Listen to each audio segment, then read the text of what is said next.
Greetings, Cyber. Welcome, citizens of the Intergalactic Computer Network, for thus you all are, perhaps hitherto unknowingly. Today, Cybernauts, we will travel to a realm far distant in time and space, a realm peopled with exotic beings, with wondrous ideas, and extremely funky names. This is the bridge of the Starship Enterprise, a battleship with carpets and, as far as I can tell, no toilets. Hey ho. Even the hoi polloi in the Federation get to sit and plant their bottoms on a design classic, whereas the guy in charge, well, he gets the big chair, because with the big chair obviously goes the big brain. Perhaps not. The old one was the best. He didn't wear the red shirt and beam down to the planet. This is the control room of a project, a remarkable project. This room has chairs too. These chairs are wonderful and remarkable and specially designed at different time, at different place. They have a drinks holder and an ashtray, and they have buttons. And with these buttons, the inhabitant of the chair and the occupant of the control room could summons up displays that would give them real-time information about, about the entirety of the economy and the society of this blessed land. Levels of production, levels of distribution. This project was an attempt to bring an entire nation, every dimension of its economy and its society, under the control of a centralised computer and telecommunications system. And a component of this blessed realm was this, the algedonic system, a portmanteau of the Greek for pleasure and pain. And every citizen in this blessed realm would have in their homes an algedonic meter. It would be connected by the television system used in Winston. It would be connected by the telephone system, and the inhabitants would indicate their level of happiness or otherwise their pain, their pleasure. And the purpose inter alia of this was to allow the rulers of this blessed realm to manage out dissent, to manage out discord, to perpetuate social cohesion and social happiness. Utopian nightmare fantasy, a dystopian nightmare you choose. A fiction? Absolutely not. This, ladies and gentlemen, was Project Cyber Syn, or Cyber Synergy, or Cyber Synco. And it had a raft of components, systematized. There were logic flows, there were business process flows, there were flowcharts, there were taxonomical categorizations. There was the algedonic system, there was the ops room, the command and control center, there was a comms net, an economic model, and a bespoke software system, and it was built at the behest of this man, President Allende of Chile, elected 1970, and by 1972, Pinochet, with a little bit of help from the CIA, answered the observer's question, and indeed the regime did not survive. This was cyber computers in the service of socialism. This was the path to liberation, and of course the left elsewhere responded to it accordingly, but this was not the only response available. So, in the hands of the mainstream media, this now requires connotations of secrecy, of a sinister attempt to subjugate an entire nation. This echoes, invokes, draws in the narrative of Orwell and the dystopian nightmare. It leads our gaze in many directions, including to this, the debate exemplified by the exchange in the early 20th century between the great evolutionary biologist Haldane and the riposte of Bertrand Russell, a debate about the role and nature of technology in society, a debate which focuses our attention upon the ineluctable and inescapable fact that technology and science are not morally neutral. They are part of the archaeology and semiotics of power within and across society. You cannot separate the development or the deployment or the use of technology from the actualities and the realities of power and the distribution of power within and across society. Haldane was a friend of Huxley, Aldous, Brave New World, and Julian. They co-authored a book on biology. Julian Huxley went on to coin the term transhumanism, initially in a lecture that he gave in Washington, D.C., and then in a series of essays that he published in 1957. It is this idea of transhumanism, technological transcendence, humans taking control of their own evolutionary trajectory, denying nature its power over the path that we take. Look at the word eugenics and reflect on what could possibly go wrong with such an approach to the use of technology. This is humankind reaching its real destiny. This, Huxley's article, Huxley's coining of the term, Huxley's conceptualization of the relationship between humans and technology is at the root of the modern form of techno-transcendent transhumanism, which is practiced by one or two folk over on that there other coast of America who may or may not have the capacity to influence one or two things. NASA plus Google equals the Singularity University, right? This thing, Project CyberTalk, also draws our gaze towards a re-examination of the realm of what we used to call fiction, the interaction and the interplay between the category of narrative we call fiction and the category of narrative we call fact. We should not be surprised by the contemporary concerns or manifestation of what we are currently calling fake truth, fake news. If we paid more attention to the interplay between different narrative forms earlier on in our examination of the use and deployment of technology, we wouldn't perhaps be quite so back-footed as we are now. So this experience in the real world of technology in the deployment of the state, in the deployment of the path to socialism, gave the world an additional dimension, an additional candidate narrative that we can play in the mythos of fiction. This is fiction not simply as a passive reflection of reality. It's not just art holding up the passive mirror and what you see in the mirror is exactly what's there in the world. This stuff as an active agent in culture which has a determinate influence on what we do and how we do it. Why, for instance, do we build computer networks that conform to a rigid client-server, master-slave, subject-object relationship where there's nothing intrinsic to the technology which determines that we should do that? And as we shall see, the first computer network was anything other than hierarchical. So as early as 1969, we have an episode of criminals hacking into a computer system to perpetrate a major heist. It's the earliest one I can find in popular culture. They hack into the traffic light system in an Italian city in order to make a getaway.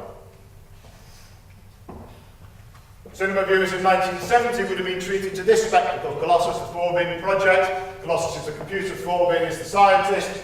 The American military industrial complex makes a computer, it controls the defense system, it becomes sentient, it becomes self-aware, it subjugates humanity. If this sounds familiar, then it really should, because Terminator is essentially a remake of Colossus. Colossus, the film based on a book by a guy called D.F. Jones. D.F. Jones' war record, incredibly scant, you can find out practically nothing about him.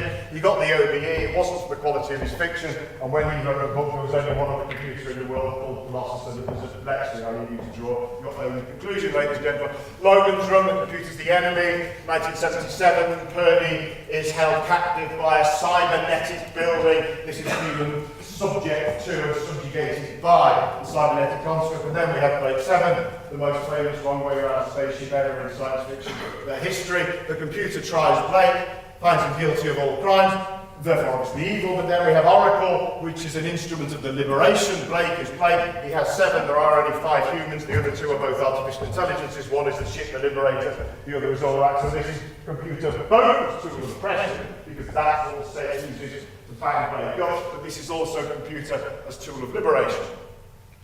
CyberSyn was built by this guy, Stafford Beer, who in 1972 wrote a book which, even if you haven't read, you will have experienced the aftershock of. Beer came to Chile via Sheffield, where he set up what is probably the world's first operational research department, and he housed it in Cyber House in Sheffield. The building still exists, it now houses an insurance broker. Hey, how mighty are fallen. What's Beer doing in the 1970s, calling a house in which he works, in which he conducts operational research, cyber? We've got cyber, right? We know what cyber is, we invented it. So cyber is just a marketing construct that lazy marketeers stick on things, or you stick on your funding proposals, because that's the way you get the idiots up the food chain to sign off on things, and soon we'll replace everybody into cyber with artificial intelligence, because that's similarly fuzzy. So we've got this, right? Or it's the fictive construct of Gibson, it's the collective hallucination, blah, blah, blah, blah, it's the matrix. Or if the American military, it's another debate on which you can fight in war. Well, yes and no, but mostly no, actually. Cyber is a derivation of the mind of this man. It's a contraction of the word he coined, but it's a derivation of his mind. He knew Stafford Beer, he called him the father of management cybernetics, and in 1948 Wiener wrote a book. It wasn't a book that was expected to sell very well, but it did. This was a seminal work. Now, of course, I am preaching to the choir, and this is all redundant because anybody who teaches any course to any human that has the word cyber in its title stipulates this book as mandatory reading, right? This is on every reading list, so I'll state over this, you all know this stuff, and this is not the first time you've ever seen this book at all in your life. It's by the board, everybody, essentially. Comparable in ultimate importance to Galileo, Malthus, Rousseau, or Mill, as of course you've all read it. It's sold like crazy. Incredible because the American publishers had to send it to Paris to get it typeset because they couldn't find a typesetter in America to handle the mathematical notation. It's not very well written. It is slightly instructive. It does change the way you view the world fundamentally, whether you agree with this or not. It was at the heart of what became the cybernetics explosion. There was even an art exhibition in London in 1968. And Gibson acknowledges his debt to Wiener on the record. Wiener coins the term cybernetics as a deliberate derivation, a deliberate manipulation of the classical, the language classical. You can tell that these things are important because we give Greek or Roman names. And it's about governance. It's about an approach to the management and the control of systems, which cares less about the composition of the systems and cares most at all about the way in which systems behave, much like the way humans interact. Hello, how are you? The answer to that question I derive as a consequence of observed behaviour. I don't get the scalpel out, slice you open, and start to conduct chemical tests on your endocrine system. Even if I could, I don't care, it wouldn't get me anywhere. It's the behaviour of the system. This is about systems that self-regulate, systems that self-adapt, systems that exhibit homeostatic behaviour. All systems, electrical, mechanical, biological, social, non-linear, non-deterministic systems, mathematical chaotic systems, systems in which cause and effect are of course obtained, but in non-linear disassociated way. Systems where you cannot possibly hope to know everything that there is to be known about the start state. Systems where you cannot possibly hope to model or build resilience or contingency based on assumptions of linear determinism. All systems, biological, non-biological, systems in which the distinction, functionally speaking, between the biological and non-biological elements is meaningless. They do different things, but they are systemic components equally.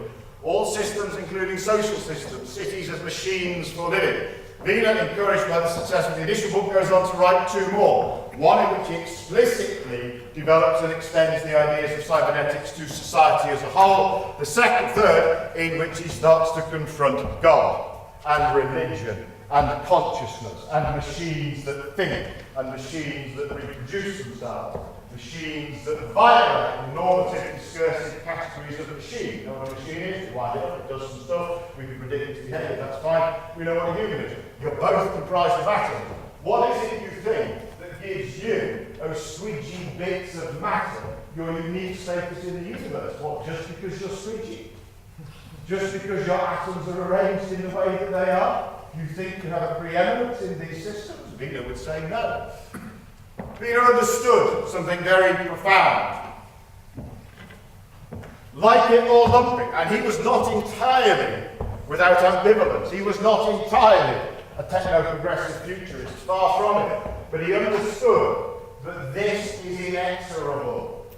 It doesn't matter whether you like it or not. It's happening, it's going to happen, it's going to carry on happening.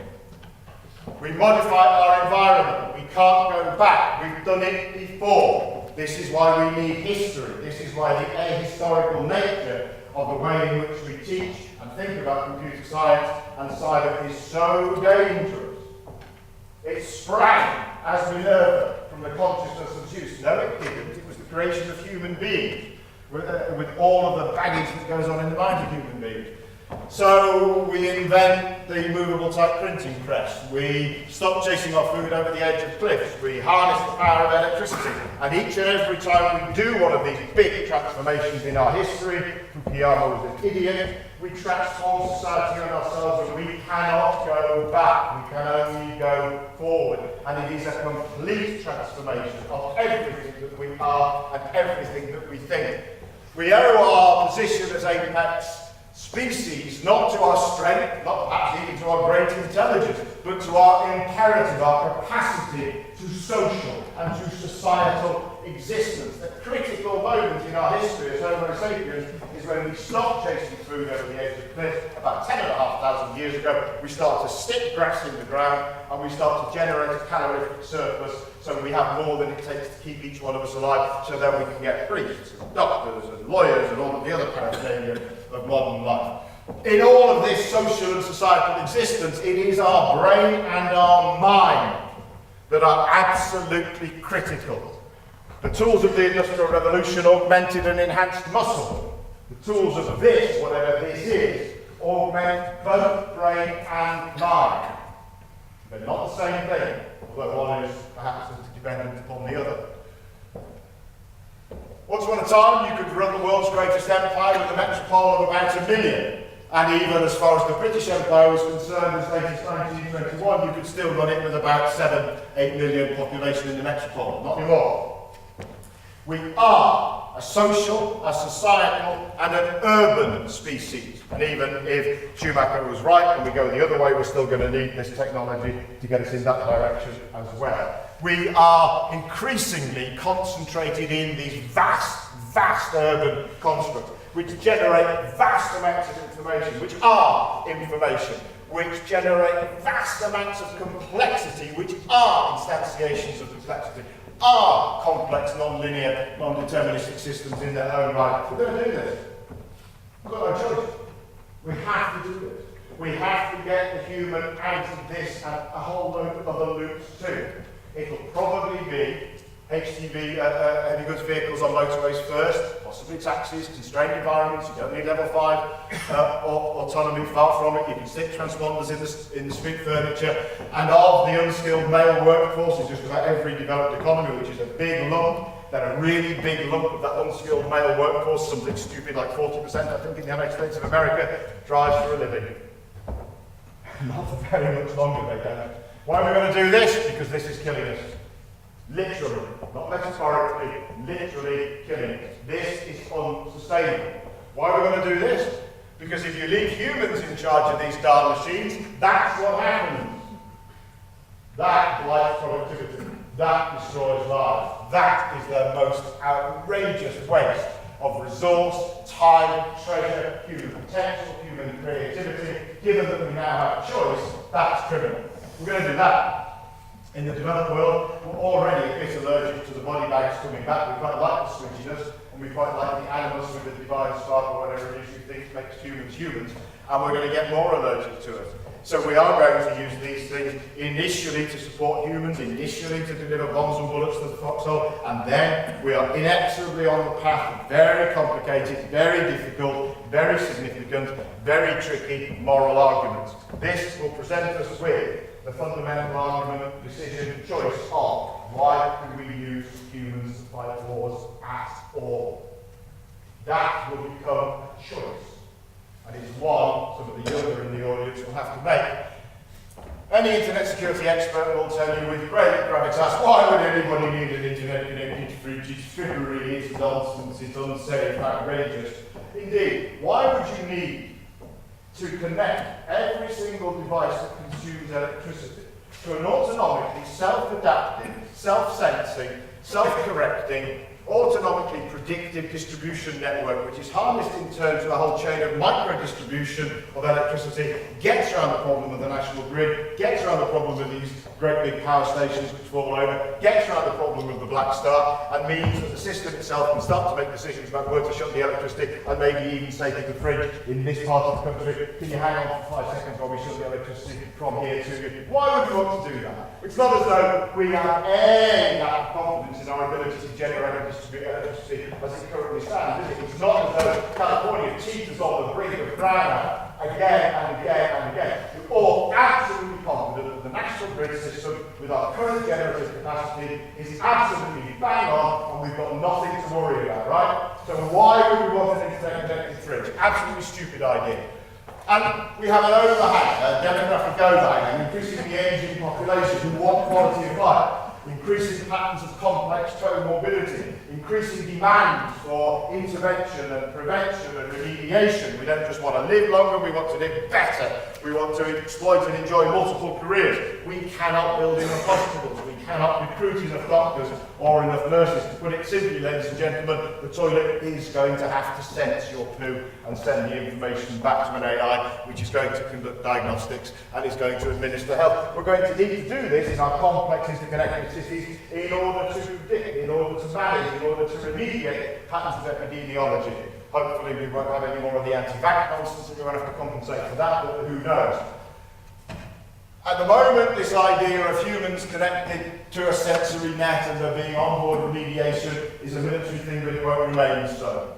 The Internet of Things becomes a commonplace in information security circles. Who could possibly have predicted, in other words, I can't possibly held to account for the fact that we haven't put in place defences or countermeasures. Well, actually, most of this stuff we knew decades ago. Who could possibly have predicted that the Internet of Things will become the Internet of People? It will. You'll be joined. You'll be connected. You think mice and keyboards and speech is going to continue to be the dominant or exclusive modality of interaction between humans and computers?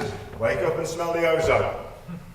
This man is one of those techno-transcendent transhumanists. He is a card-carrying true believer. And as far as he's concerned, this is existential stuff. Wiener's ideas were unsettling. They were discordant. The academic community ganged up on him and roughed him up significantly.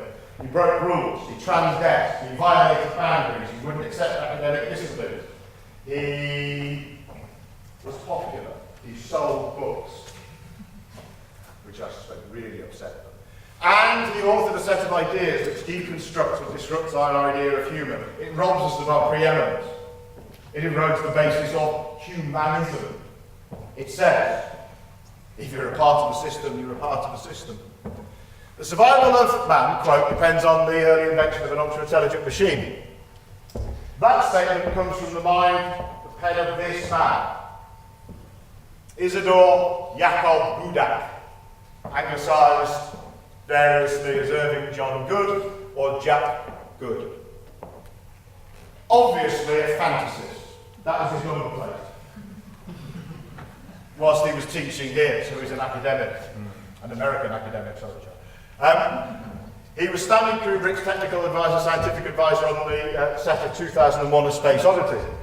Okay, he's even more dubious and he's even more suspect, right? This Jack Good character with the Polish name. Turing first met Good when Turing found Good asleep on the floor of a cave.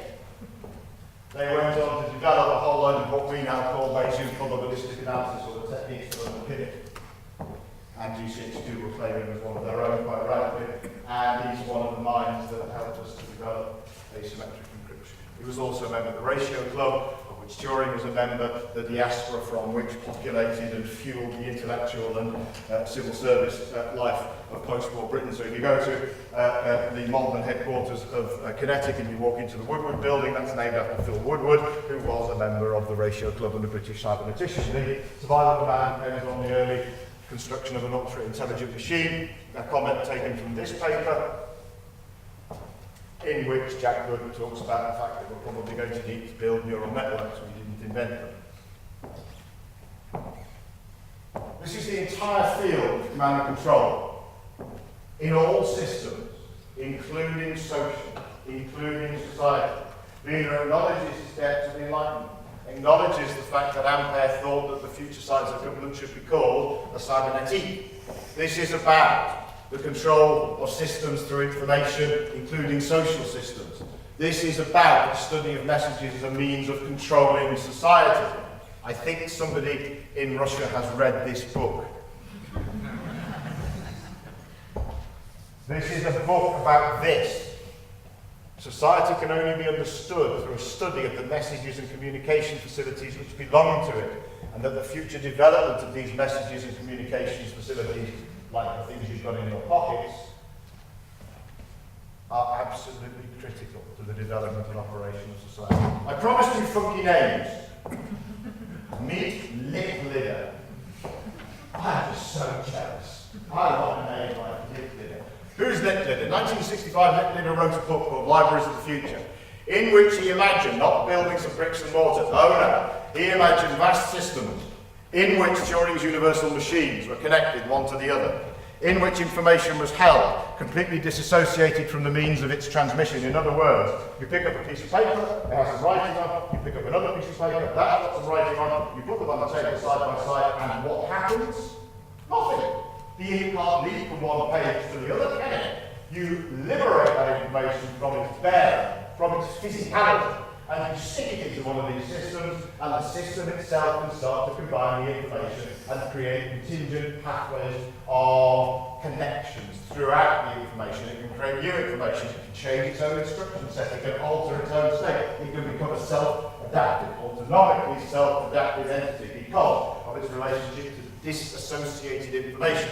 And he called these systems procognitive. Transformable information inside procognitive systems. So we need to substitute for the book, blah, blah, blah, blah.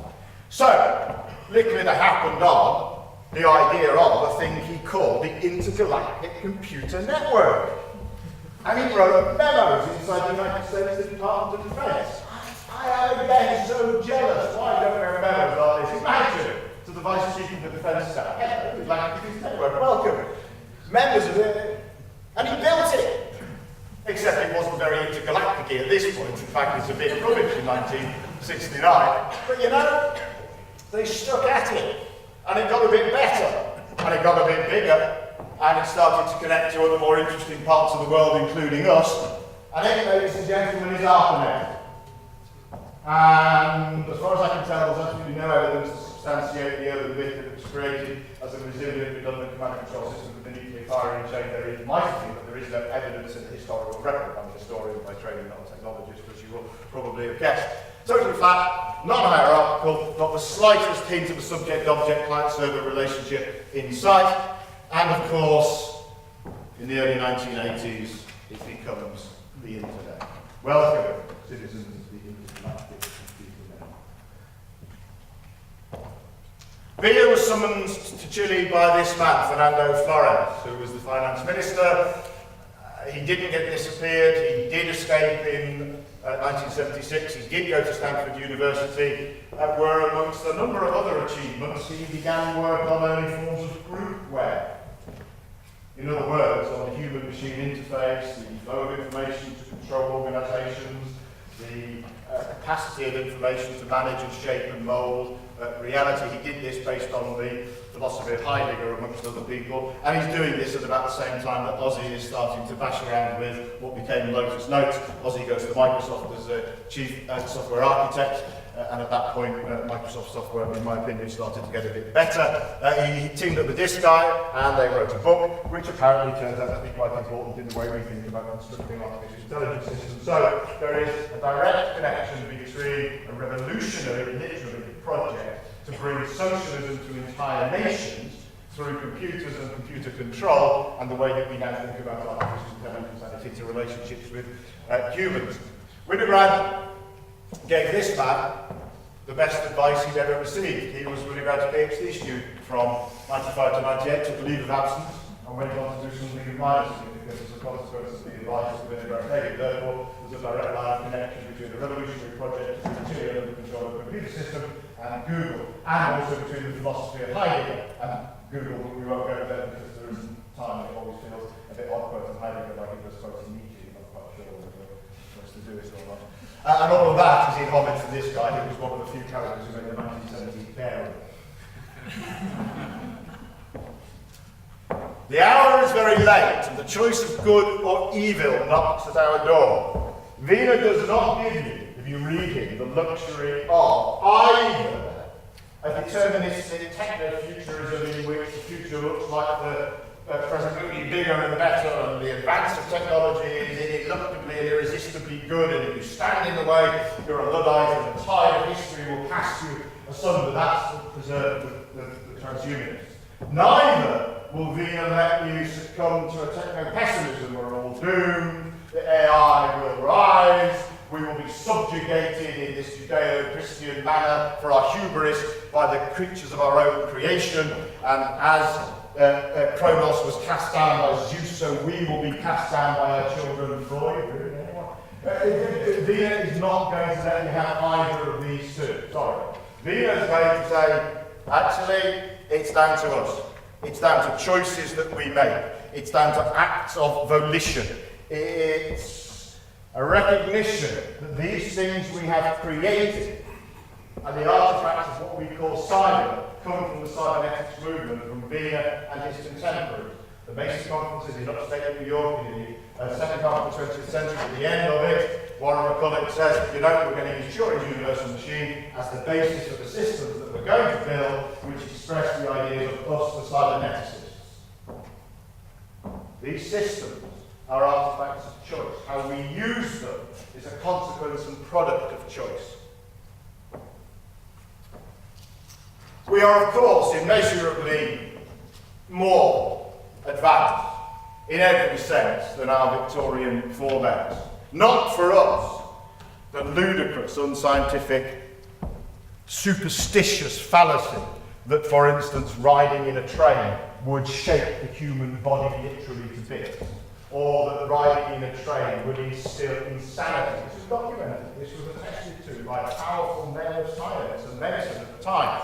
It was a known condition. If you rode in a train under certain circumstances, the physical violent agitation caused to the brain would engender insanity. There were acts of violence. In Victoria, when she took her first train journey, gave specific personal instructions to the driver not to go faster than 40 miles an hour. She'd read these newspapers, and she knew that if the train went faster than 40 miles an hour, she was toast, at which point, of course, so was the driver. So guess what? He didn't go faster than 40 miles an hour. We don't subscribe to this ludicrous idea that the power relationships around information should remain such that the democratization of access to information is stopped, prevented, forbidden. We don't subscribe to the view that access to information, free, open access to information, is a moral hazard that will engender corruption of the young. That's not for us. This is a complete nonsense, right? Trial of Lady Chatterley's lover, ladies and gentlemen of the jury, would you let your servants read this book? Case collapsed. And as for this, I mean, come on. In the 19th century, in the United Kingdom, but England, I think specifically, a law was promulgated by worthy persons in the House, which stipulated that a man with a red flag should walk in front of an internal combustion engine vehicle to warn pedestrians and others of the imminent passage into their lives of this work of the devil, because it was believed that this thing would cause cows to spontaneously abort, that would cause animals to stampede, that would kill humans simply by driving past them. None of that's for us, right? We don't subscribe to any of that nonsense, because we are so far advanced, aren't we? We don't believe that this is a narrative of ineluctable, inexorable moral decay and moral hazard. Do you know, after several centuries of enlightenment, ladies and gentlemen, it's reassuring to know that we haven't lost our ability to detect witchcraft. I feel so proud. How late is the hour? Quote, if all the computers went on the blink, the country would be practically paralysed. Plants would shut down, finances would be thrown into chaos, most telephones would go dead, and the skies would be left virtually defenceless against enemy attack. We thought we were quite smart and ahead of the curve when we identified the interconnectedness of everything around the Y2K millennium above, right? We're still banging on about this as though it's something we have discovered and we really need to move fast to take cognizance of, do you think?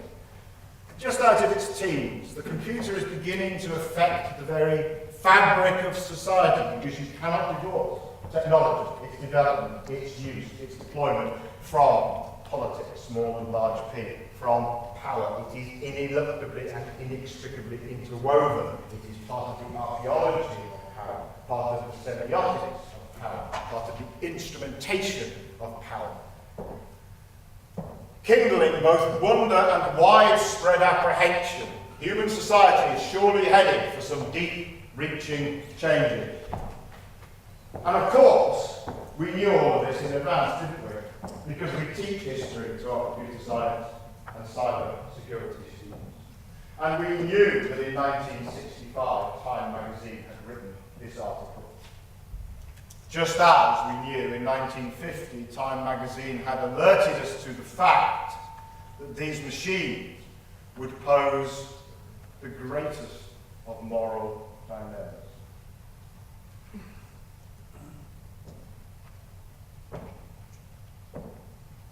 The survival of man depends on the early construction of an ultra-intelligent machine. Cyber and cybernetics, ladies and gentlemen, is a matter of life and death.